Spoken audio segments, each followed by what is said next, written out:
of Lynx Racing, one of the most prestigious teams to be found in all of open wheel racing, and a team that has produced the Toyota Atlantic champion the last 2 years. In 1995, it was Richie Hearn who won the title. Last year, Patrick Carpentier was the man who dominated. And this year, it's a rookie driver, Alex Barron, who for the moment has a 9-point lead over his teammate, Mamo Gidley. I guess, Alex, the question at this point of the season is, are you starting now to feel pressure to produce another championship for Lynx Racing? Yeah, it's coming down to the end of the year, and it seems like every race changes the point standings. We only have a 9-point lead, and the players guys are coming on strong, so I think we've got to step it up here at Mid-Ohio. We got like 4 races to go, and we want to get somewhat of a lead going into Laguna, because you don't want all that pressure being put on you for a do or die at Laguna Seca. A rookie driver, but with a very mature approach. His teammate, as we mentioned, Mamo Gidley, is just 9 off the pace. And I suppose the question to you, Mamo, is how do you assess your chances of overtaking Alex Barron and maybe winning the championship yourself? Well, I think it's going to be close either way. I mean, obviously the cars are really close, excellently prepared and very fast. But road courses are really kind of where I started, and fast corners are what I love. And we're leading on to some courses that have great fast corners. And I think it's going to end with a real close finish. No question about that. The championship on the line. But there is another team that is a strong contender. And with that, let's go to Jan Beekes. Gary, that's certainly true of Lynx Racing, but don't forget about the blue and white colors of their closest rivals. Remember, this is the team that gave us Jacques Villeneuve, who went on to win the kart championship, the Indy 500, and of course now is the darling of Formula One. Now, the last winner for this team is Alex Tagliani, who won at Trois Rivières. Now, the big question is, championship-wise, can you catch the Lynx cars? I think it's possible. I think the Players team did a very good job on our cars, and we show up each track and we show them we were fast. We had some mechanical problem, that's why we're third in the championship right now, but the team had 3 pole and 4 victory overall, so I think we're a close rival, and we're going to get them a big ride since the last of the season. Okay, Alex Tagliani has won too, but so has Bertrand Godin, his teammate. Now, Bertrand, tell me, the first race you won was Montreal. It's fairly similar to Mid-Ohio, isn't it? Oh yes, it's a little bit similar. You have a lot of turn, uphill, downhill. It's very fun to drive, and like Montreal is a very important race. Obviously, Bertrand Godin is hoping that he can come into the mix of the championship as well. Gary? Well, Jan, one thing is certain. I think all of the contenders agree that with 4 races to go, anything could still happen in this 97 title chase. Even Case Montgomery, who finds himself 25 points off the pace and seemingly out of contention, could, with a mere twist of fate, re-emerge as a title contender. Remember, there are 22 points available in each of the 4 remaining events. This fight is far from over.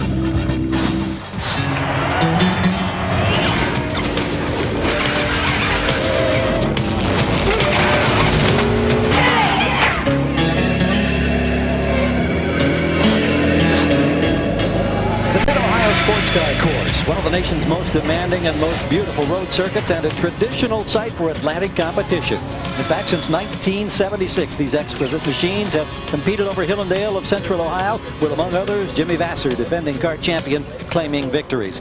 This is a perfect setting for open-wheel action, one designed to test both man and machine. Right, Chris McClure?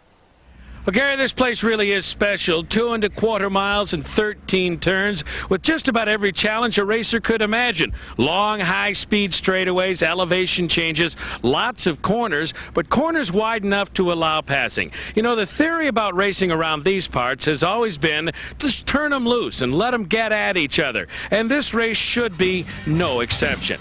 We will, however, have something that is unique to the Toyota Atlantic Championship, and that is the Toyota Atlantic Sweepstakes. Now, first, we're going to tell you about the winner of the Derek Daly Driving School Prize that we offered at Toronto.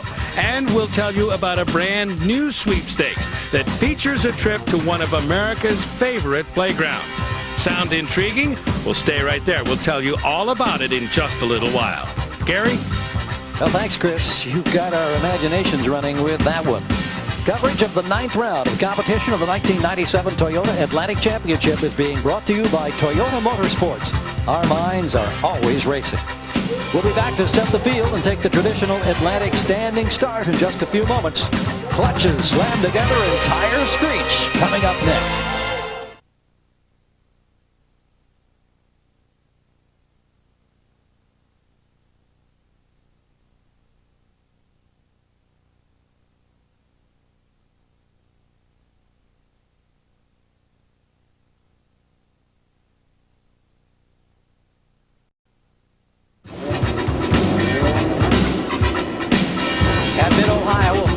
Getting ready for the first of 2 reconnaissance laps.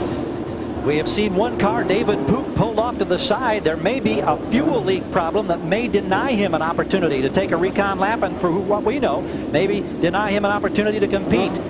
A lot of shrugging and helpless expressions down there, but we're not real certain what the problem is for David Pook.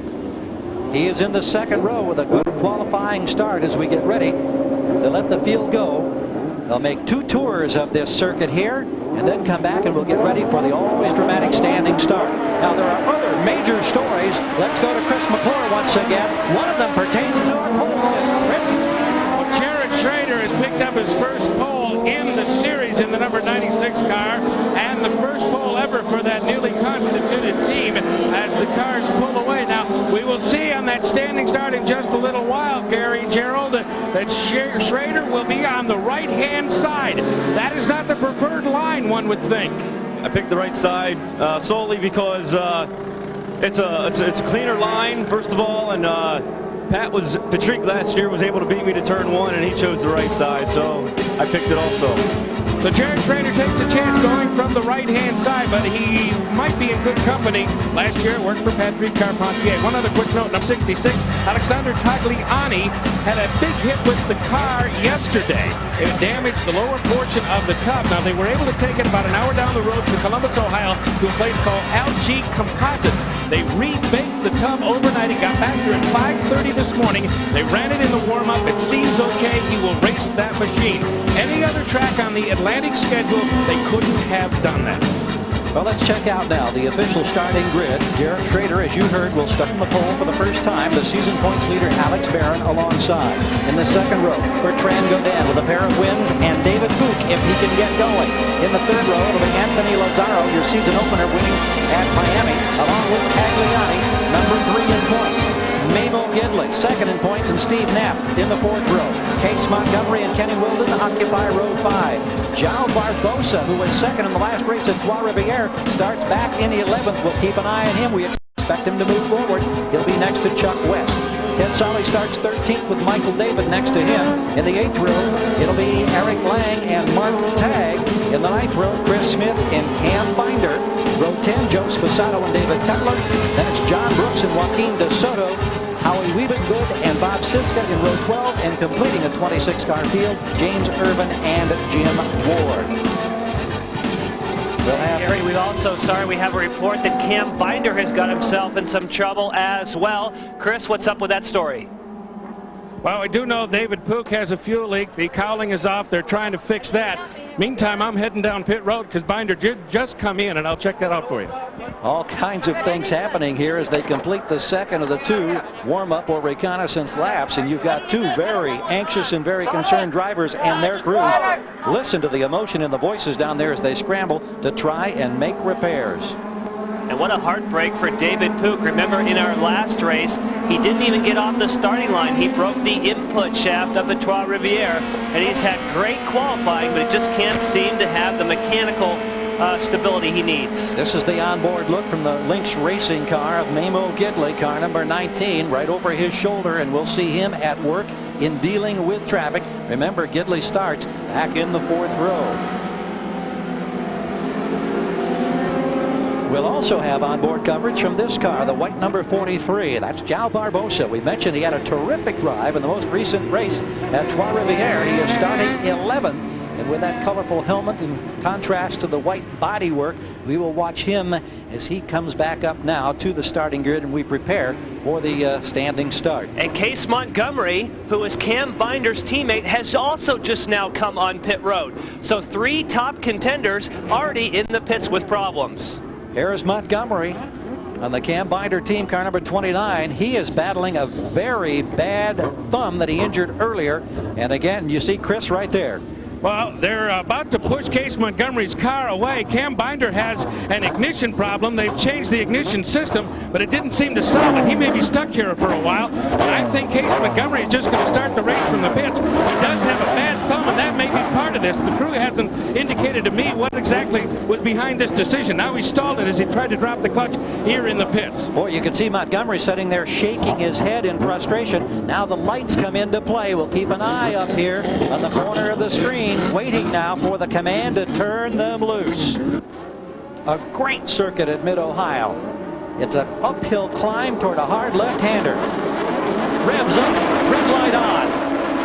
And here we go. Will the outside line work for Schrader? No.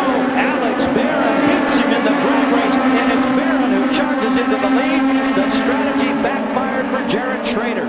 Maybe it has something to do with the Lynx cars. You can see Memo Gidley is making a move there in the background. Yellow nose on his car. Oh, but he's a little bit wide. He might lose that spot now. Great onboard look as they sweep through the carousel for the first time, and now they come down what they call the backstretch. It's basically the longest, fairly straight stretch on this circuit, and they fly coming down that hill. Oh, look at this. This is Chris Smith, the teammate to Jared Schrader. He has encountered a problem. He was at the back of the grid. We saw the car moving toward the wall as everybody else broke away. So there has been all kinds of starting woes for several contenders in this field on the opening lap. Chris Smith has been having some problems this weekend with third gear. That has been braking on his car.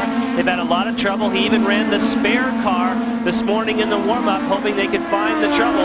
Jared Schrader, however, in second position. His teammate does not right now seem as though he can stay with this man. Alex Barron had a great start and now seems to be streaking away. Yeah, this 27-year-old driver from Bristol, California has opened up a fairly substantial lead after the first lap.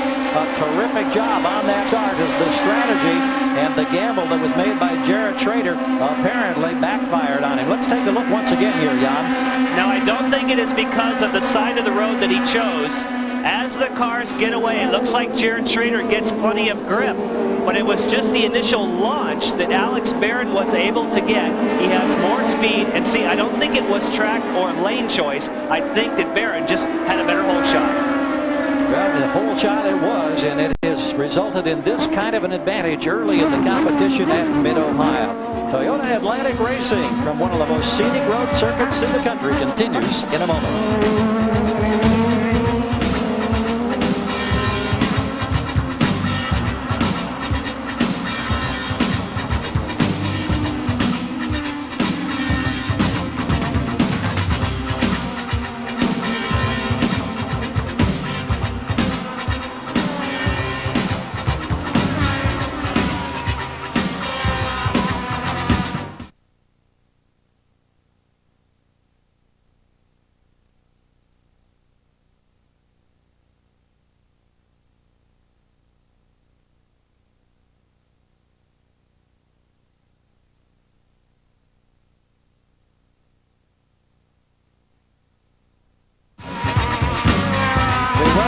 To the winding 2.25-mile circuit at Mid-Ohio, and you're looking at the season points leader in this series, Alex Barron, who has this much of a lead right here over Jared Schrader.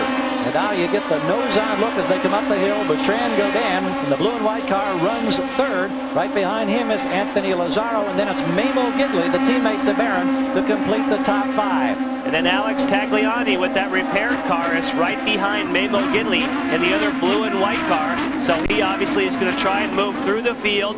That accident prevented him from competing in the second qualifying as we go on board with Memo Gidley. Memo Gidley, who experienced his first victory earlier this season at Toronto on the streets exhibition place. And he is finding himself in a challenging position now, currently running right behind Anthony Lazzaro and trying to close ground. Coming through how here. His head works, and you can see him work with that wheel, Jan. And you can watch him shift as well. They'll go down to second gear down here at the bottom of the hill. Then try and work the wheel. Watch the blind brow here as he comes over. You have to ease ease up the throttle just a little bit there so you don't get wheel spin. Now you're coming through what's known as Thunder Valley as you come up the hill and up through the gears. A fast left-hand corner he's approaching, and then into the carousel. Lots of shifting from left to right as well as shifting of the gearbox. Well, meanwhile, more activity on pit road. We go back to Chris McClure. Well, they've been able to diagnose David Booth's problem that caused the fuel to come out. The fuel regulator was faulty. That has now been replaced. They've just buttoned the new one in, starting to put some of the cowling on. He may join the fray and get some laps, but obviously, as a contender, that's long since gone away. Boy, that's got to be frustrating for David Booth. The Long Beach driver in the BDJS Rolls had a second-place finish on the oval in Milwaukee, a pair of sixth at Montreal and Nazareth, but bad fortune after a good qualifying effort here in Mid-Ohio. You see both MCI cars, and of course that's Godin putting a lap on Chris Smith. We know that Chris Smith had some trouble. He is out there running, so at the moment he is not in contention for this particular battle. That's Anthony Lazzaro there, who's at the left-hand side of the screen. Boy, and Anthony's just chomping at the bit in that colorful car right behind the player's blue and white machine, as he was hoping to get into a chance to challenge Godin, but right now he's got to contend with Smith, and Smith not giving any ground even though he's down to the rest of the field. I think once Anthony Lazzaro does try the actual pass, that Chris Smith knows he's behind and will move over and let him go, but he's going to let first Anthony Lazzaro make the move, and then he'll let him go through. And unfortunately, that's just a very difficult part of the racetrack to pass. Well, let's see what happens now as they'll come up the hill past the start-finish line, make that sweeping left-hander, and then climb toward the keyhole. We'll see if there will be an opportunity for Lazzaro to make the pass. Now he ducks out. Here comes the Ford car. And yes, indeed, Jan, because Lazzaro is able to pass Smith. But see, now he dives in front of Mamo Gidley, so at least he's being consistent. He's making every car that goes by him work equally. Case Montgomery, we know, started from the pits, and Gary, you talked about it. He fell off his motor scooter, dislocated his thumb, and it's just been a very, very difficult weekend for Case Montgomery trying to drive with a very, very painful left thumb. Yeah, and the problem there is that you have to work that wheel with the left hand when you shift with the right hand, and that combination has just been very difficult and very painful for Montgomery. He gets a bronze star, I guess, for trying to soldier under extremely difficult conditions this weekend. And Chris Smith is, again, making it difficult for guys behind to pass, but I guess you can't fault him for that. His car is running pretty well, and like I said before, as long as you hold up every driver equally, I guess you don't change the outcome of the race. Hey, he's a racer, and when you're a racer, man, you don't want anybody to go by you no matter the circumstances. Here comes a bold move now, making a peek inside with Steve Knapp, and he had to back out of it just a bit. Yeah, but let's look for João Barbosa in the white car, because we know they've been working together. Sometimes when a guy tries to make a move and loses the momentum, that gives an opportunity for João, who we're right on board with now, to kind of set his sights on Steve Knapp to see if maybe he can do that. Look at these guys slip and slide through the corners. Here the throttle. Have to feed the throttle in anytime you're going over one of those brows. Very fast left-hander here. Slip and slide through, then jam the brakes on for the carousel. So Toyota racing action in the Atlantic Series continues at Mid-Ohio. We'll take a break and we'll be right back.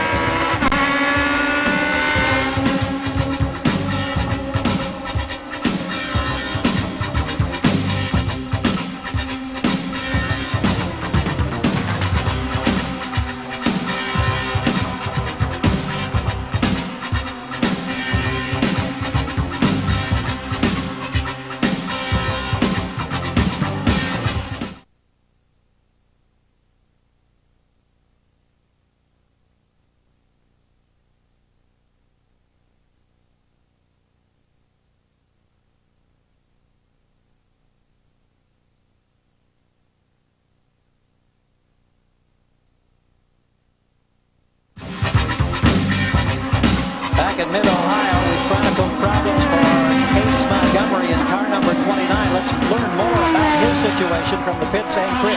Well, Ken Klein is working the radio with Case. We knew coming in he had a bad thumb on the left side, that it might be a problem. Is he saying anything about that?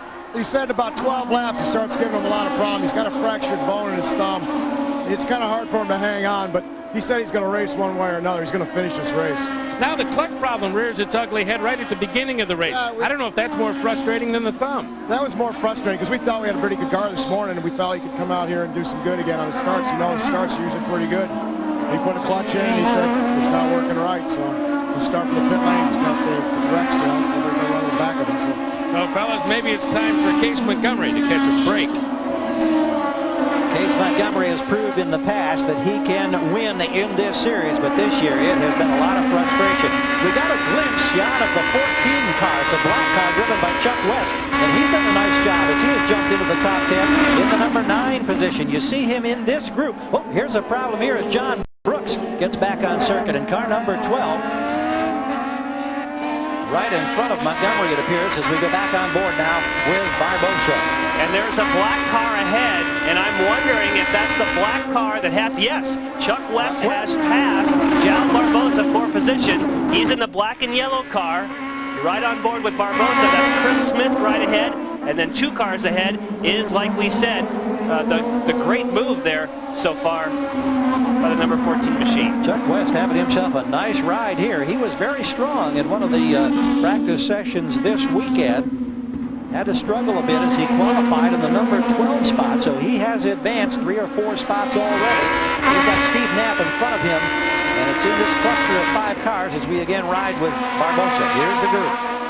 And again, back to Chris McClure on pit road. We've got more coming from that direction. Well, another of the cars from Binder Racing having difficulty. Case Montgomery's still out there, but Cam Binder, you are sidelined. What happened with the number 7 machine? The engine had a miss today in the warm-up, and we did some things to change it. Went out for the first parade lap there, and the same problem. We came in, changed the ECU, didn't solve the thing. So you sit by and watch. Very frustrating. Yeah, it's disappointing. You can see that in his face, fellas. It's a lot deeper than just the black box in those parts of the electronic system, and they're going to have to watch the rest of them. Barbosa, Chris, meanwhile, has gotten past the lap car of Chris Smith now, so we'll see if they break away. And here's Chuck West now with a challenge for Knapp. Whoa! And they almost touched wheels, and the position is gained. Chuck West in the black 14 picks up another spot. Chuck West was very fast this morning in the warm-up, and sometimes you don't want to take those times too seriously, but obviously he has his car working the way that he wants to, and he's pretty much the one guy we have seen that can decisively go in there and make these overtaking maneuvers, because remember, this race is happening after the IndyCar race, and the track is very slick offline.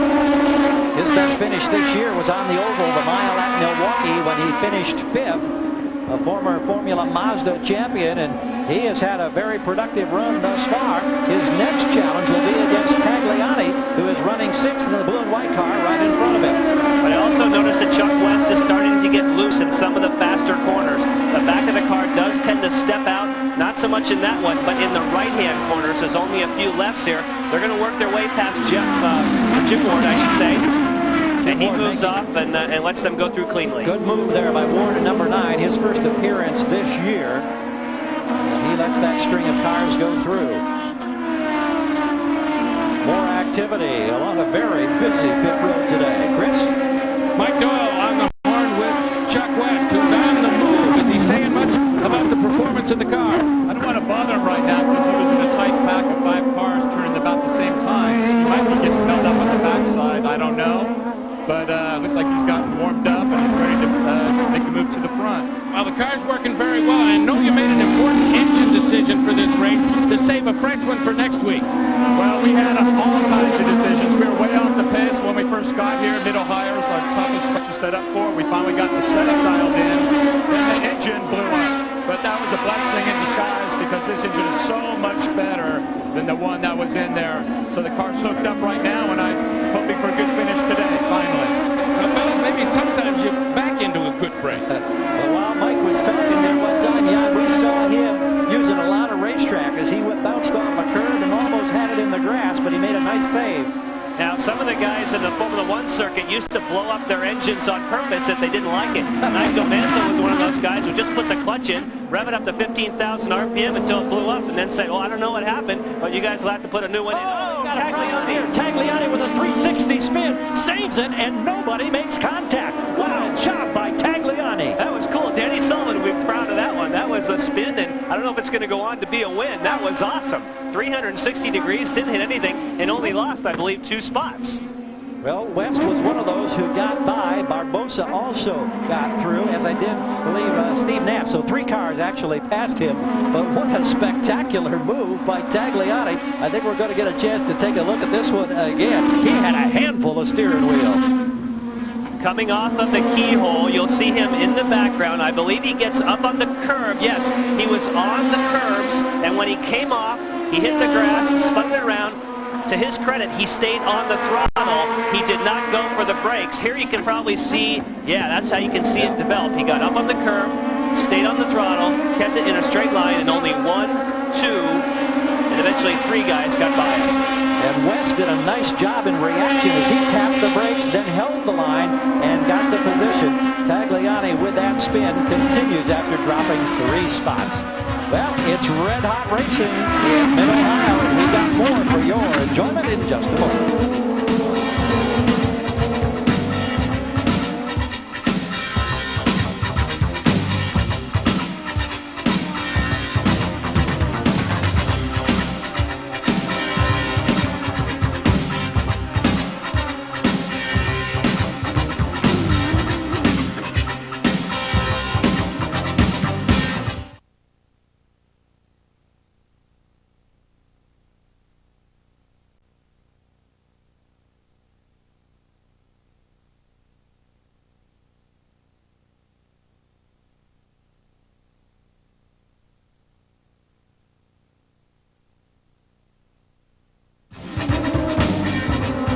Disappointment for the number 12 machine. Driver John Brooks is out of the car talking to a safety worker. So the first lap traffic being encountered by Alex Barron for Lynx Racing in number 32.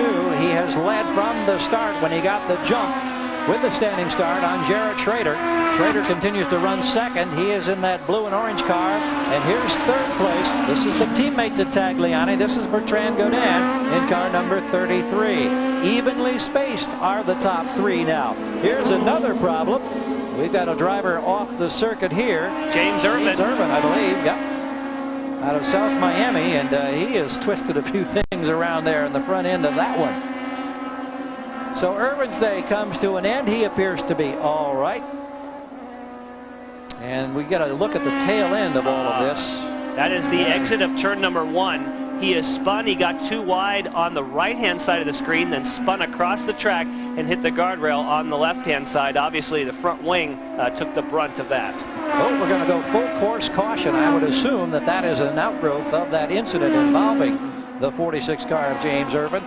And so that is going to tighten things up right now. And what had appeared to be a building comfortable lead for Alex Barron is now going to shrink considerably. So Schrader, I'm sure, will be happy, as are the rest of the contenders. Well, let's get a special announcement now from our colleague in the pits, Chris McClure. Well, a little bit earlier on, we promised you details of another great, sensational Toyota Atlantic sweepstakes. So here we go. Now, it's a terrific trip to San Diego. That's right. The destination will be a place that everybody says has the best weather in North America and some of the greatest attractions anywhere. And it will be welcoming a visit of one of our viewers and a companion. Now, how do you qualify to get involved in a chance for this great weekend in San Diego? Well, you just take a piece of paper or a postcard, put on it your name, address, and telephone number, and send that along to San Diego Trip, Toyota Atlantic Sweepstakes number 7, Post Office Box 4397, Hollywood, California 90078. Now, all entries must be received by August 28, 1997. You must be a licensed driver over 21 years of age and a resident of the continental United States. Of course, no purchase is necessary, and the contest is void where prohibited. And then watch the Atlantic action from Elkhart Lake, Wisconsin, and yet another great American road course, Road America, on August 23rd at 12:30 p.m. Eastern, 9:30 a.m. Pacific, to find out what the next great sweepstakes prize will be. That's the way it works, folks. Green flag drops, we race to give something away. San Diego, California. You talk about a great place to do a little bit of California dreaming of your own. The Toyota Atlantic Sweepstakes. Get in on it. Our minds are always on prizes.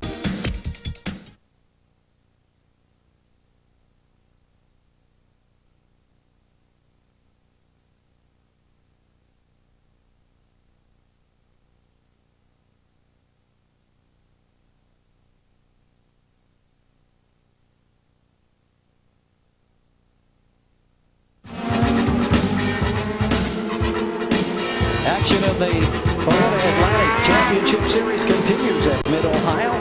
João Barbosa, the driver from Portugal, who's been very impressive of late, currently in 8th place as we ride with him, getting anxious for an opportunity to get a green flag. Looks like everybody's starting to pick up the pace. We're anticipating green. Great restart by Barron. Boy, he anticipated that beautifully. Boy, I don't know what Jared Schrader was doing there. I think Jared Schrader was asleep. You've got to stay right on the gearbox of the guy ahead. Alex Barron, whatever he did, his teammate has spun, Chris Smith. Chris Smith setting sideways in the 95 car and obviously has lost the power for the moment. Rather precarious spot to be sitting in. He's just kind of calmly looking around. Oh, man, what have I done? And you could see just briefly there someone. Oh, Chuck West is on too. Yeah, he has hit the tire barrier big time, and you can see he has knocked the rear wing off.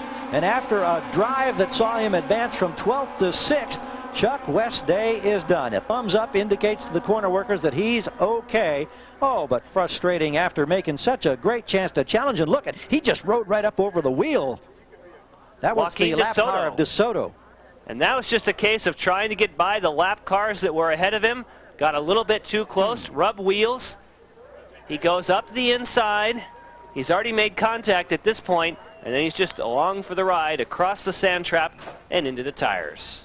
Well, a lot of tough times today for a lot of different drivers, and West is the latest to add his name to the list out of Sonoma, California. Just throwing the gloves down in disgust. I don't know if he's angry at the other driver, if he's angry at himself, yeah? Well, you know, sometimes you try and make an aggressive move. You want to stay up towards the front, and it just doesn't work out that way. Now, for Jared Schrader, he knows that he pretty much got creamed, I guess you would say, on the last restart by Alex Barron. So he's not going to be fooled by that one again. So you would assume that Jared Schrader this time is going to figure out how to stay right on the back end of Alex Barron. So we'll have to try a new trick this time. Well, as you saw, the safety car out there, and they have gone full course yellow. There were a couple of different problems. First, it was Chris Smith that we see here. That's David Cutler. That's David Cutler. We've got another one who's had a problem here. That's Case Montgomery's teammate. He drives the 26 car. And you can just see to the right-hand side of the screen there, that was Chuck West giving some hand signals to Joaquin DeSoto, and the hand gesture was pretty much pointing at his head. Well, I think that answered my question about if he was angry at himself or the other driver. That one has been answered rather emphatically. Let's take another look here. We look into the eyes of Chuck West. Let's see if, well, you know what? You can't fault Joaquin DeSoto there. That's Chuck West's fault. Chuck West just moved over, and I mean, Joaquin DeSoto can't drive off the racetrack to let a guy go by. So I know that Chuck West right now is thinking that it's Joaquin DeSoto's fault, but when he sees the replay, maybe he'll go and apologize to him. Well, it certainly looked like there was plenty of racing room there, but I don't think you'd have a hard time right now convincing Chuck of that. So as we watch a frustrated Chuck West, we'll go back to the pits. Here's Chris McClure. Well, Mike Doyle and company have been trying to nail down details of the incident. Mike, I have to tell you, they just saw a replay upstairs, and it looked like maybe Chuck chopped Joaquin DeSoto and caused the contact that you knew about, and maybe that it was Chuck contributing to his own undoing. Did he say anything about that? I lost radio contact with Chuck like 2 laps ago. He gave me the thumbs up going down the straight. I told him to get a good restart. We talked to Bob Siska's crew. We got by him safe. And I haven't seen the replay, but this is about how our season's been going. We've been fast, but we just can't finish a race this year. Well, tough luck, and of course they will still discuss it a little bit later on in the afternoon in terms of who did what to whom out there, but the bottom line is West is out of contention. That's what they're concerned about. Well, and as the emotions began to settle, we did see a smile on the face of Chuck West, and that was certainly encouraging. So we're still under yellow. We'll come back to Mid-Ohio right after we take this break.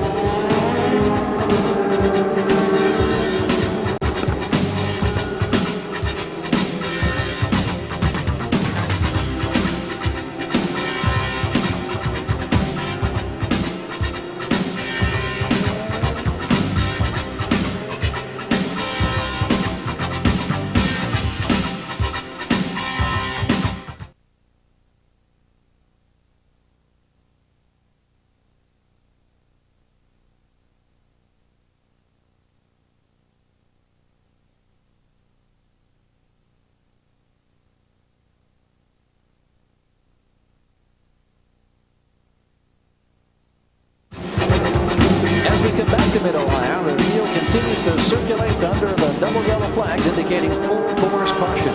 Here's Chris Smith now. We saw him sitting sideways in the track. His car has been removed, and so a man who's had great success in the past in this series, the '92 Atlantic champion, is out of the competition as well. It has been a hectic day. Another report now from Chris. Well, Nick Harvey is the crew chief for Jared Schrader in second place. We saw just a moment ago the restart, and he really got beaten badly. Did he know the restart was coming? Oh yeah, he knew it was coming. Barron just did a great job on that restart, but Jared's kicking himself right now, so I don't think he's going to make the same mistake twice. Well, I was going to say, in this game, you don't often get second chances, or very often you don't, but in this case, he catches a little bit of a break, and I expect he'll execute a little better. I think he will, yeah. That's a Lynx car in front of his old team, so he's got a bit of incentive here. Tell me about his lap times over the last few moments as we come by one more time under the yellow, the field just in front of us. Are his lap times low enough to be competitive if he gets a decent start? Yeah, he could run with Alex. He's right there. He's running 18.1, which is about the same as what Alex is running. So Alex is just a little better on cold tires than what we are right now. So he needs a good restart. If you can jump him on the restart, then he'll stay in front of him. Well, they have hope here, fellas, and I think it's founded in some good information. They may have a shot here in just a minute.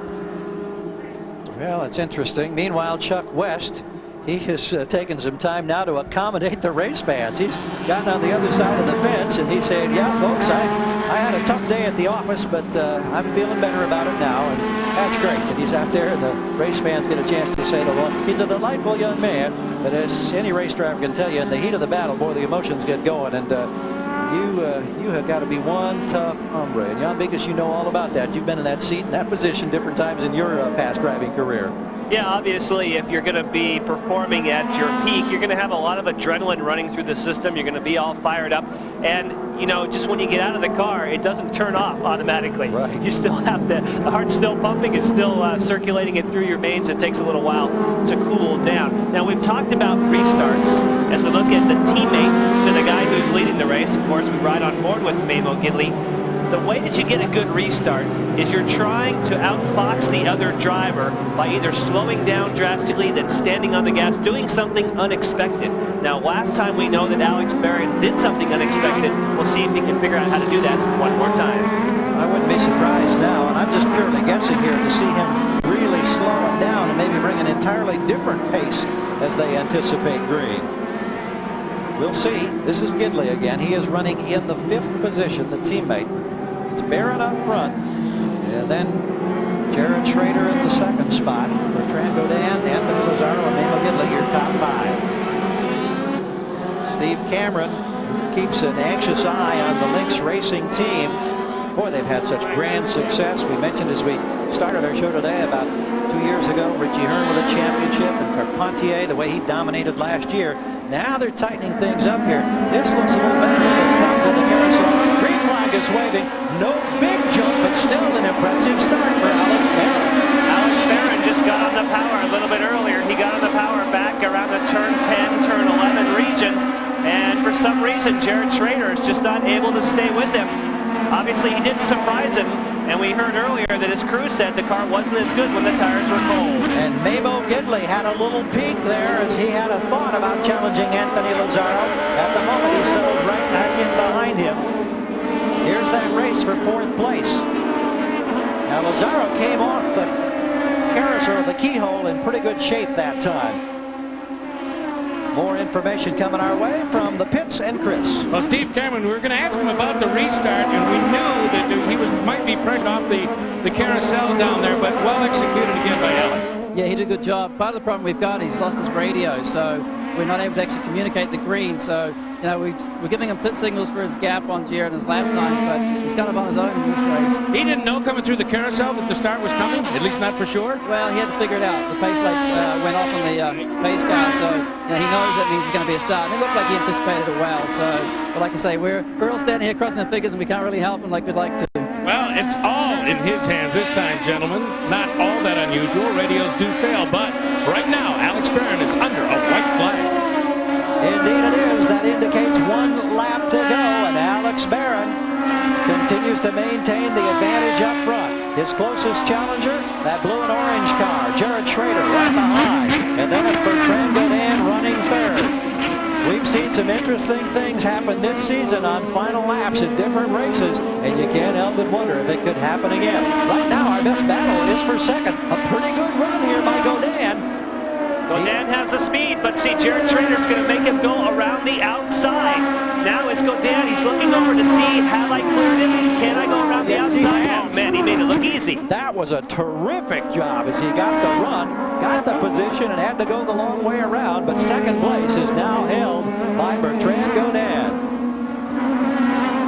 Jared Schrader running in the third spot now. We're on the final lap at Mid-Ohio. Alex Barron came in leading the championship point standings by 9 over his teammate Gidley. Here are the teammates, the crew looking on, and he is about to pad that particular margin as he looks for his third victory of the year. The short line up the hill, the checkers way, and Alex Barron has done it again. Godin will finish second. Third place goes to Schrader. Lazaro is fourth, and Gidley completes the top 5. Steve Knapp, João Barbosa make it 6th and 7th at the checkers. So Lynx Racing enjoys another banner day in Toyota Atlantic competition as Alex Barron, who won on the ovals at Nazareth and Milwaukee, has now added a victory on the 2¼ mile road circuit at Mid-Ohio. We'll hear from the winner right after we take the break.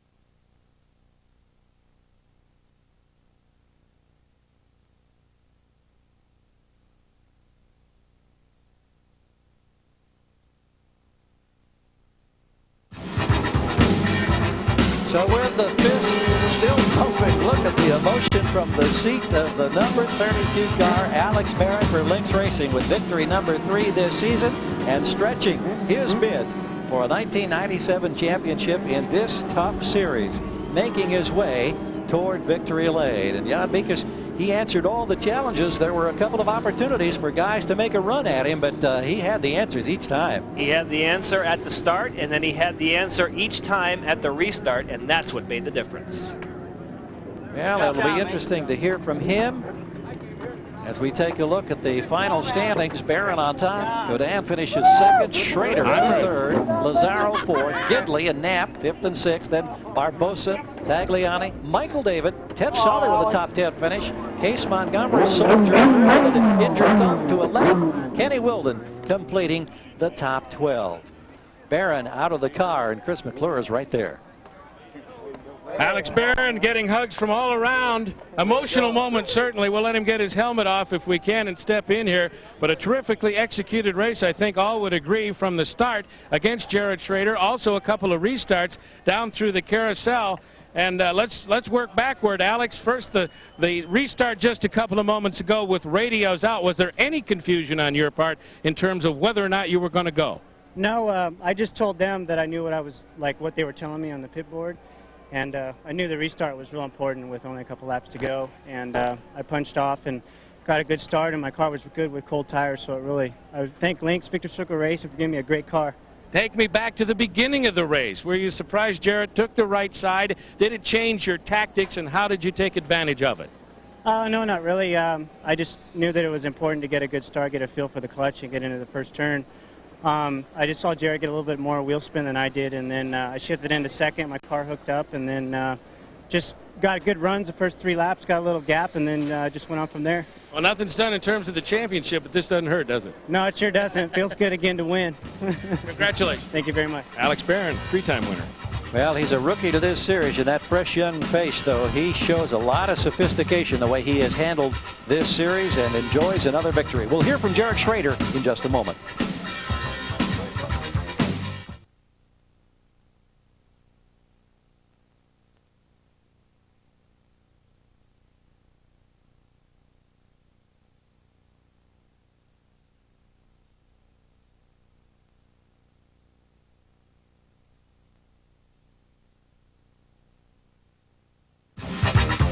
Taking a peek now at the championship point margin that has been expanded by his victory today for Alex Barron as they head now to Elkhart Lake and Road America as the next stop in this series. So certainly he's taken a big move as the stretch run now is fully underway in earnest for this 97 Atlantic title. Now, one man who's not involved in the points battle, but certainly his best finish of the year today, he's right now with Chris. Jared Schrader, I think probably disappointed with the outcome. Tell me about the beginning of the race and the car at that point. Well, you know, I'll tell you, the MCI racing team really worked hard for me all weekend. Start of the race, I just had too much wheel spin, and Alex got me on the start. He pulled a little bit of distance on the first couple of laps till the tires really came up for me. But then I was able to maintain that. The yellows at the end, they just really hurt me. You know, it took at least 3 laps for the tires to come back for me, and you know, Bertrand was able to get me right at the end there. Put it all in perspective, though. A breakthrough in a sense here with the pole at Mid-Ohio, the new team developing, you find some things, you make it pay off to a certain extent. How does that help the rest of the way this season and set up the future even beyond that? Well, I'm ecstatic, you know, looking at this weekend. I know MCI and PPI and myself, we're going to be up front a lot now. Okay, well done. Thank you very much. Jared Schrader, disappointed for the position at the end, but I think encouraged and rightfully so. Absolutely. Best finish of the season. His previous best was a 4th. He heads for the podium. And, yeah, because you just don't know race to race in this series who's going to accept the challenge. But certainly Alex Barron's got a big jump now on the rest of the contenders. That is true. And don't forget that Lynx Racing has the setups at the various racetracks we're going to go to. We know the PPI and MCI, as Jared Schrader told us, they have found it at some tracks, but it's a different story when you have to look for it on places like street circuits and some of the other races we have to come. Well, let's get back to victory lane one more time with Chris. Second place, Bertrand Godin. He's already made it to victory circle and about to start the ceremonies. Well done. Good race. Oh, yeah, it's a good one. That's for sure. A second place is not too bad on the championship. And I want to say thank you to Kelly Lowe and our engineer and the players team and all the guys in the players team, because they did a nice job, and especially Kelly because it was his birthday yesterday, and it was a nice pass at the end, last lap like that. It's good. Well done. Thanks. Second place. Well, there we've heard from all 3 of the men on the podium as the victory celebration continues at Mid-Ohio. Coverage of the 9th round competition of the 1997 Toyota Atlantic Championship has been brought to you by Toyota Motorsports. Our minds are always racing. Now, just before we leave Central Ohio, let's check back in one more time with the busiest guy at the racetrack today, Chris McClure. Well, Gary, just a couple of things real quick. First of all, we'd like to congratulate a man named Joseph Ashton from Hicksville, New York. That's on Long Island. He's the winner of sweepstakes number 5 in the Toyota Atlantic Sweepstakes this year, and that is a trip to the Derek Daly Speed Center Driving School. And remember, Joe, keep it on the black part. Now, also, we want to remind everybody to get involved in the next sweepstakes. That's that trip to beautiful San Diego, California. Now, if you want to get involved and enter and become eligible, just handwrite the word San Diego trip, Toyota Atlantic Sweepstakes number 7, and send that along with your name, phone number, and address to San Diego trip, Toyota Atlantic Sweepstakes number 7, Post Office, Box 4397, Hollywood, California. And then remember to catch our next Atlantic coverage from Elkhart Lake, Wisconsin and Road America. It's on Saturday, August 23rd at 12:30 p.m. Eastern, 9:30 a.m. Pacific. All right, Chris, and as a longtime resident of the Golden State, I can assure you San Diego is one terrific place. For Chris McClure and my colleague in the booth, Jan Beekes, I'm Gary Gerald, as we bid you so long from Mid-Ohio and remind you one more time, hope you'll meet us at Road America on August 23rd. Our congratulations to the Lynx Racing Team and Alex Barron for a victory at Mid-Ohio.